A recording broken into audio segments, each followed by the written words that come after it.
امام حسن رضی اللہ تعالیٰ عنہ فرماتے ہیں امام حسن نے کوئی لمبا وقت نہیں اپنی والدہ کے ساتھ گزارا، چھوٹے تھے تو سیدہ فاطمہ الزہرا رضی اللہ تعالیٰ عنہ وصال کر گئیں، پر شیر خدا کے پتر کی بات دیکھیں۔ امام حسن کہتے ہیں لوگوں میں جب تھوڑا سا باشعور ہوا اور مجھے چیزیں تھوڑی سی دکھائی دینے لگی تو میں نے کبھی اپنی اماں کے ساتھ ایک پلیٹ میں کھانا نہیں کھایا تھا۔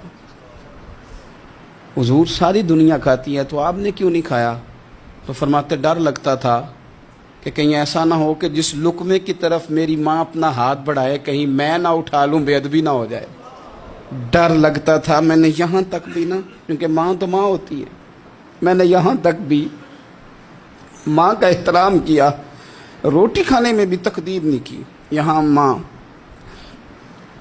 وہ کہتی ہے پیر صاحب انہوں دسیا جے نا کہ میں تانوں آکھیا سی، انہیں گلاں چانوں آکھیا جے میرے نال بولے تھے صحیح کرے، انہوں دسیو نا میرے نال بگڑ جائے گا، انہوں آکھیا جے نا میں تانوں شکایت لائی، پر نہ انہوں گلاں سمجھایا جے کہ میرے نال اچھی نہ بولیا کرے، میں تکلیف انہوں آکھیو نا۔ او یار کیا کائنات میں حضور سے بڑا بھی کوئی ہے؟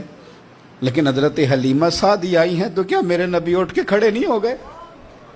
حضور نے اکرام دیا تو اکرام دینے سے قد بڑا ہوتا ہے، چھوٹا تو نہیں ہوتا۔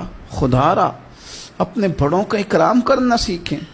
انہوں نے کسی نے آپ کو جگہ دی ہوگی، کسی نے آپ کو نوکری دی ہوگی، لیکن ماں باپ نے تو زندگی دے دی، اولاد کو جوانیاں دے دی، سارا کچھ دے دیا، اور بچے ہیں کہ سمجھتے نہیں۔ احترام کے جذبے اپنی طبیعت میں لائیں، بے ادب نہ بنیں، سوء ادب نہ کبھی کریں۔